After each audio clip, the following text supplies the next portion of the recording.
हूँ। आज मैं आपको अपनी जिंदगी की एक सच्ची घटना के बारे में बताने जा रहा हूँ। जब मैं कॉलेज में था, मेरे पड़ोस में एक आंटी जी रहती थीं, जो कि विधवा थी। उनके पति की मौत एक एक्सीडेंट में हो गई थी।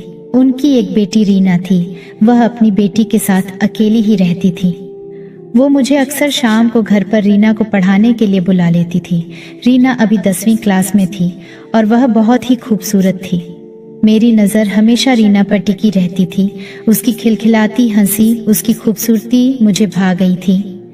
एक दिन ऐसे ही मैं उसको पढ़ाने के लिए गया हुआ था। गलती से मैं अपना मोबाइल उन्हीं के घर पर भूलकर मैं अपने घर आ गया था। कुछ देर के बाद मेरी माँ के फ़ोन पर आंटी का फ़ोन आया। आंटी मेरी माँ से कहने लगी कि अशोक अपना फ़ोन यहीं पर भूल गया है। माँ मुझे मेरी लापरवाही के लिए डांटने लगी। जब मैं उनके घर पर अपना फ़ोन वापस लेने के लिए पहुंचा तो रीना की माँ अपने आप ही मुस्कुरा रही थी। मेरे हाथ में फ़ोन पकड़ाते हुए बोली, अशोक, तुमने अपने फ़ोन में मूवी तो बहुत अच्छी अच्छी रखी हुई है।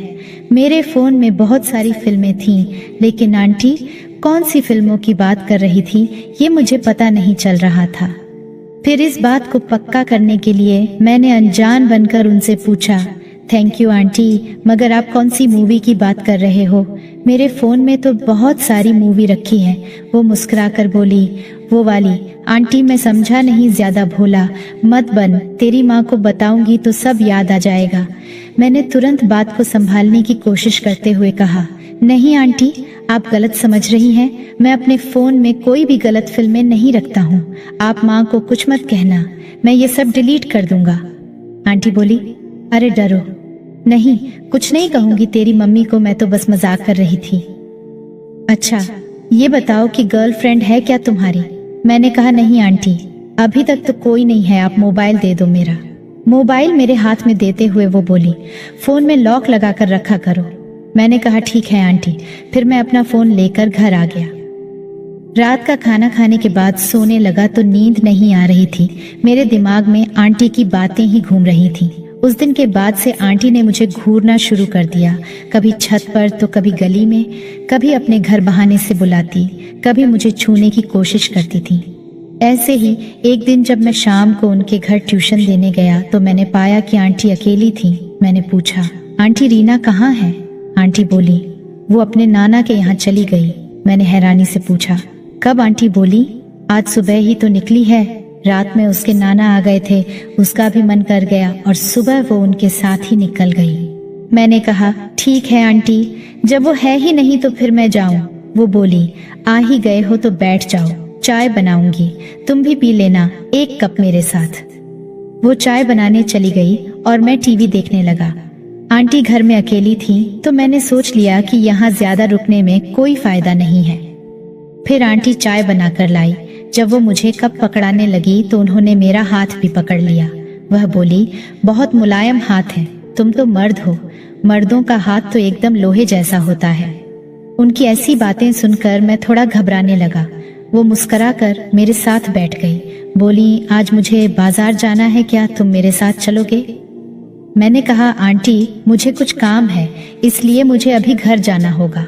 वह बोली, कोई बात नहीं, जो काम है कर लो, जब फ्री हो जाओ तो आ जाना। अच्छा तो आंटी ठीक है, मैं चलता हूँ, जब मुझे टाइम मिलेगा तो मैं आ जाऊंगा। मैं बहाना बनाकर वहां से रफ्फू चक्कर हो गया। अपने घर आकर आंटी के बारे में सोचने लगा कि आखिर आंटी मुझसे चाहती क्या है, इस तरह की हरकतें मेरे साथ आखिर क्यों कर रही है। वह तो मुझसे सिर्फ अच्छे से बात करती है, मैं भी पता नहीं क्या गलत मतलब निकाल रहा हूँ। मैं कशमकश में था। अचानक मेरे कमरे में माँ आई और मुझे बाजार के लिए कोई काम बता दिया। मैंने कहा, ठीक है माँ, मैं अभी जाता हूँ। अचानक ही आंटी का फोन माँ के मोबाइल पर आ गया। आंटी कहने लगी, मुझे बाजार में कुछ काम है। इतने में माँ बोली, हाँ अशोक बाजार ही तो जा रहा है, तुम चाहो तो उसके साथ चली जाओ। मैं आंटी के साथ जाना नहीं चाहता था, लेकिन माँ के कहने पर मुझे मजबूरन जाना पड़ा। वह मुझे देखकर मुस्कुरा रही थी, मैं भी उन्हें देखकर झूठी हंसी हंसने लगा। मैंने बाइक स्टार्ट की और आंटी मेरे पीछे बैठ गई।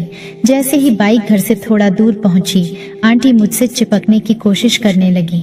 मैं बोला, आंटी आप ठीक से बैठो ना। वो बोली, मुझे बाइक पर बहुत डर लगता है, इसलिए तुम्हें कसकर पकड़ रखा है। उनकी बात सुनकर मैं खामोश हो गया। पूरे रास्ते वह मुझसे इसी तरह चिपक कर बैठी रही, लेकिन मैं कर भी क्या सकता था। थोड़ी ही देर में हम मार्केट पहुंच गए। मैंने कहा, आंटी आपको जो भी सामान लेना है ले लो, मैं भी अपनी शॉपिंग कर लेता हूँ। वह बोली, ज्यादा कुछ नहीं चाहिए, थोड़ा सा ही सामान है, तुम जाओ मत, मेरे साथ ही रहो। मुझे मजबूरन उनके साथ रुकना पड़ा। वह एक कपड़े की दुकान पर गई और वहां से नाइटी खरीदने लगी और बार बार अपने ऊपर लगाकर दिखाती और मुझसे पूछती, देखना अशोक यह मुझ पर कैसी लग रही है। मैंने कहा, आंटी मुझे इस बारे में कोई नॉलेज नहीं है, आपको जो अच्छी लगे ले लो। वो कहने लगी, क्यों, कल को तुम्हारी शादी होगी तो अपनी बीवी के लिए नहीं लाओगे? मैं उनकी बातों को सुनकर खामोश हो गया। फिर उन्होंने रेड कलर की नाइटी पसंद की और उसे खरीद ली। मैंने कहा, आंटी अंकल तो अब नहीं रहे, फिर आप यह पहनकर किसको दिखाओगी?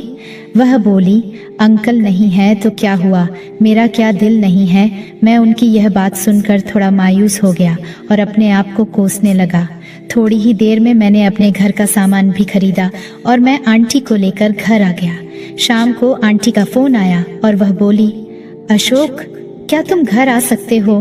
मैंने बहाना बनाया, आंटी मैंने अभी खाना खाया है और मैं बहुत थका हुआ हूँ, मुझे नींद आ रही है, मैं सोने जा रहा हूँ।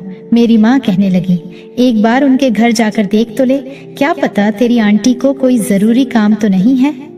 मैं बोला, कल चला जाऊंगा माँ, अब मुझे सोना है। मेरी माँ मुझे समझाते हुए बोली, बेटे उनका पति नहीं है और उनकी बेटी भी अपने नाना के घर गई हुई है, वह बेचारी अकेली है, एक बार जाकर पूछ तो ले, शायद कोई जरूरी काम हो।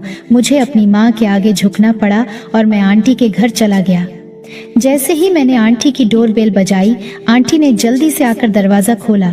उन्हें देखकर तो मैं हक्का बक्का रह गया। वह उसी रेड नाइटी को पहने हुए खड़ी थी और मुझसे कहने लगी, अंदर आओ अशोक, मैं तुम्हारा ही इंतजार कर रही थी। तुमने अपना फोन क्यों स्विच ऑफ किया था? मैं बोला, आंटी मेरे मोबाइल की बैटरी डाउन हो गई थी। उन्होंने मुझसे बैठने को कहा और मैं सोफे पर बैठते हुए बोला, आंटी आपको कोई जरूरी काम था? वो बोली, काम तो बहुत जरूरी है, देख मेरे खेत कई सालों से बंजर पड़ा है, कोई सिंचाई करने वाला नहीं है। आंटी के मुंह से ये सब सुनकर मैं हैरान हो गया।